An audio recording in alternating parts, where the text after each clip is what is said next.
Mantan Presiden Joko Widodo, atau Jokowi, kembali menjadi sorotan seiring spekulasi tentang pilihan partai politiknya pasca mundur dari Partai Demokrasi Indonesia Perjuangan, PDIP. Rumor terbaru menunjukkan Jokowi lebih condong memilih Partai Solidaritas Indonesia, PSI, yang dipimpin putranya Kaesang Pangarep, ketimbang Partai Persatuan Pembangunan, PPP, meskipun kedua partai sedang mempersiapkan pemilihan ketua umum. Keputusan ini dianggap krusial untuk menentukan pengaruh politiknya setelah 2024, namun juga memicu debat tentang motif di balik langkahnya, termasuk dinamika keluarga dan strategi elektoral. Spekulasi pilihan politik Jokowi. Sejak dipecat dari PDIP pada awal 2024 akibat mendukung Prabowo Subianto, Jokowi tampak mencari kendaraan politik baru. Pada 7 Juni 2025, Jokowi menyindir peluang memimpin PPP dengan mengatakan, di PPP banyak calon yang lebih kompeten, menunjukkan ketidaktertarikan untuk bergabung. Sebaliknya, ia terlihat lebih terbuka terhadap PSI, dengan pernyataan santai, di PSI belum dicalonkan, tapi masih dalam perhitungan, saat bertemu wartawan di Solo. PSI, yang gagal lolos ambang batas parlemen 4% pada 2024, kini menggelar kongres untuk memilih ketua umum, dengan nama Jokowi semakin kuat di kalangan relawan dan kader. Analis politik seperti Cecep Hidayat dari Universitas Indonesia melihat PSI sebagai pilihan strategis. Jokowi bisa memanfaatkan jaringan relawan dan loyalisnya untuk mengangkat PSI, terutama di kalangan pemilih muda urban, ujarnya. Sementara itu, PPP, yang juga mempersiapkan muktamar pada September 2025, menawarkan basis nasionalis religius, namun dianggap kurang fleksibel oleh beberapa pengamat karena konflik internal dan minimnya kursi di DPR. Alasan dibalik pilihan PSI. Banyak yang memprediksi Jokowi memilih PSI karena koneksi keluarga melalui Kaesang, yang menjadi ketua umum sejak September 2023. Partai ini, yang awalnya menonjolkan anti-dinasti, kini justru menjadi sarang ambisi dinasti Jokowi, dengan Gibran Rakabuming Raka sebagai wakil presiden mendampingi Prabowo. Pengamat Jamiluddin Ritonga menilai ideologi nasionalis PSI sejalan dengan gaya kepemimpinan Jokowi, ditambah loyalitas kader PSI yang kuat terhadapnya. PSI adalah partai yang bisa dibentuk ulang sesuai visi Jokowi, katanya. Selain itu, PSI tengah mengadopsi sistem One Member, One Vote dengan e-voting untuk pemilihan ketua, yang dianggap Jokowi sebagai tantangan sekaligus peluang. Pada 14 Mei 2025, ia bercanda, kalau ikut PSI, mungkin lawan mundur sendiri, menunjukkan keyakinan pada popularitasnya. Relawan seperti Projo juga mendukung langkah ini, dengan harapan PSI menjadi kekuatan baru menjelang pemilu 2029. Namun, skeptis mempertanyakan apakah ini sekadar upaya memperpanjang pengaruh keluarga, bukan pembaruan politik. Tantangan di PPP.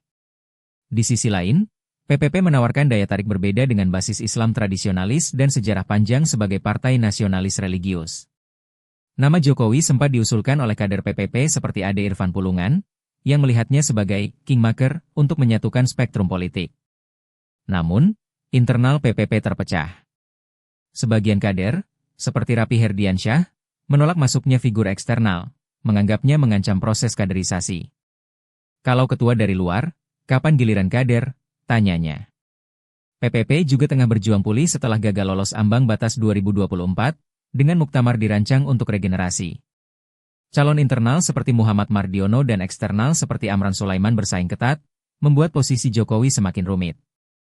Analis Christian Widya Wicaksono dari Universitas Parahyangan menyebut PPP kurang menarik karena konflik internal dan kebutuhan logistik politik yang besar, yang mungkin menjadi beban bagi Jokowi. Dinamika politik dan publik. Pilihan Jokowi juga dipengaruhi oleh hubungannya dengan Prabowo. Sejak koalisi 2024, PSI menjadi bagian dari koalisi Indonesia Maju, KIM, yang memperkuat posisi Prabowo. Bergabung dengan PSI bisa mempererat aliansi ini, sementara PPP, yang sempat oposisi, kini terpecah antara mendukung atau menentang pemerintahan. Posting di media sosial, seperti dari oposisi cerdas, menyebut Jokowi menggunakan PSI untuk menghindari konflik internal PPP, mencerminkan sentimen yang beragam. Publik terbagi. Pendukung Jokowi memuji fleksibilitas PSI, sementara kritikus, termasuk mantan kader PSI seperti Guntur Romli, menyebut langkah ini sebagai dinasti politik yang merusak demokrasi. Di X, tagar Jokowi PSI dan Jokowi PPP bersaing, dengan banyak yang mempertanyakan motif finansial, seperti klaim RMOL_ID bahwa Jokowi ogah keluarkan duit di PPP. Implikasi jangka panjang. Jika Jokowi memilih PSI, Partai ini berpeluang naik daun dengan dukungan relawan dan popularitasnya, tetapi juga berisiko dicap sebagai partai keluarga. PSI harus membangun narasi baru, seperti yang disarankan Cecep Hidayat, untuk menjaga citra progresifnya. Sebaliknya, menolak PPP bisa melemahkan pengaruhnya di kalangan pemilih religius, yang masih signifikan di Indonesia. Bagi PPP, ketidakhadiran Jokowi bisa memperdalam krisis identitas, terutama jika muktamar gagal menghasilkan pemimpin kuat. Namun, masuknya Jokowi justru bisa memicu resistensi internal, mengancam stabilitas partai. Analis Adi Praitno dari Parameter Politik Indonesia menilai, pilihan Jokowi akan menentukan apakah ia tetap power broker atau kembali ke gelanggang langsung. Tantangan dan harapan. Hingga 9 Juni 2025, Jokowi belum mengambil keputusan final. Kongres PSI dan Muktamar PPP menjadi titik krusial. Publik menuntut transparansi, dengan aksi kecil di Jakarta pada 8 Juni 2025 meminta Jokowi jelaskan motivasinya. Sementara itu, pemerintah Prabowo tampak netral, meskipun ada spekulasi dukungan terselubung untuk PSI demi menjaga koalisi.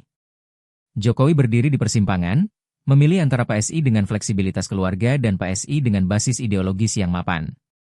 Pilihannya tidak hanya menentukan masa depan politiknya, tetapi juga arah demokrasi Indonesia yang semakin dipengaruhi oleh dinasti. Tanpa keputusan tegas, spekulasi akan terus memicu polarisasi, meninggalkan pertanyaan besar tentang warisan politiknya pasca 2024.